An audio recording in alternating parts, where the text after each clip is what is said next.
नमस्कार। ये आकाशवाणी शिमला है। अब आप ज्ञान ठाकुर से प्रादेशिक समाचार सुनिए। वेव्स शिखर सम्मेलन में आज सुबह वैश्विक मीडिया संवाद प्रारंभ हुआ।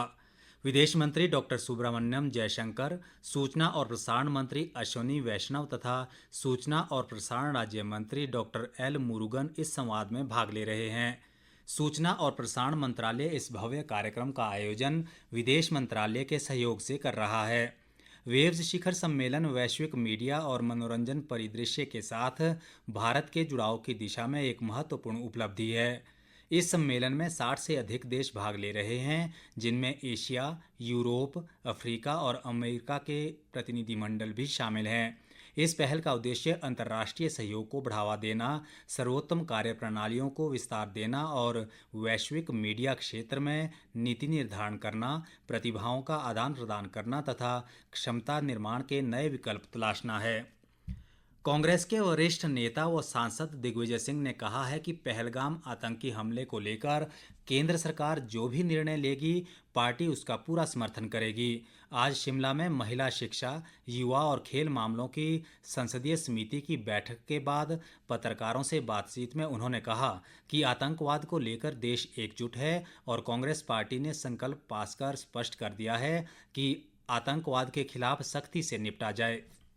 जो पहलगाम में हुआ वो वाकई में उसकी जितनी निंदा की जाए उतना कम होगा और आज पूरा देश आतंकवादी गतिविधियों से लड़ने के लिए एक हो चुका है। और मैं कांग्रेस पार्टी की तरफ से भी जो हमारा रिजोल्यूशन हुआ है इस घटना के बाद, वो इस बात को साबित करता है कि आतंकवाद से कांग्रेस पार्टी ने न कभी समझौता किया है न करेगा और आतंकवादियों से सख्ती से निपटा जाए, ये हमेशा से कांग्रेस पार्टी का उद्देश्य रहा है।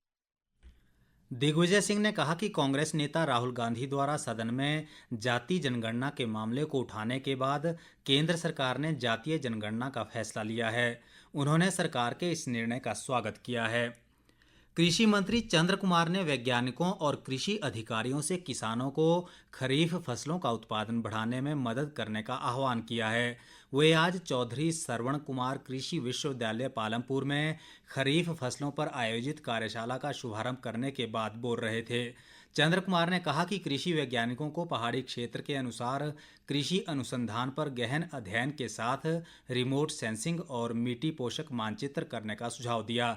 उन्होंने कृषि वैज्ञानिकों व अधिकारियों और कृषि क्षेत्र में अध्ययन कर रहे छात्रों से फील्ड में रहने का भी आह्वान किया।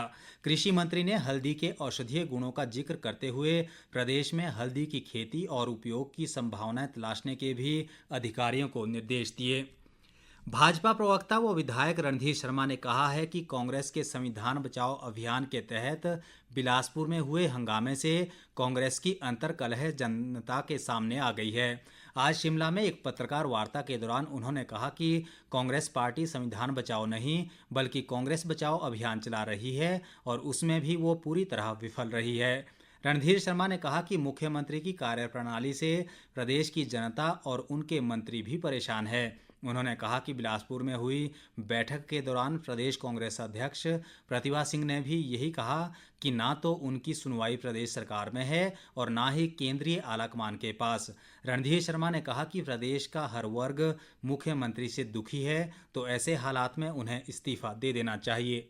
वर्तमान कांग्रेस सरकार के हर फ्रंट पर फेल होने के भारतीय जनता पार्टी के आरोपों को अब कांग्रेस पार्टी के कार्यकर्ता और नेता भी सत्यापित कर रहे हैं। पिछले कल कांग्रेस पार्टी के संविधान बचाओ कार्यक्रम जो बिलासपुर में संपन्न हुआ और जिसमें अन्य नेताओं सहित कांग्रेस पार्टी की प्रदेश अध्यक्षा उपस्थित थी, उनके सामने जिस तरह से कांग्रेस पार्टी के कार्यकर्ताओं ने प्रदेश की कांग्रेस सरकार और प्रदेश के कांग्रेस संगठन के बारे में खुलकर आरोप लगाए, सरकार और पार्टी की कार्यप्रणाली पर प्रश्न चिन्ह खड़े किए, प्रदेश में कांग्रेस सरकार और कांग्रेस संगठन की दुर्दशा को जग जाहिर करते हैं।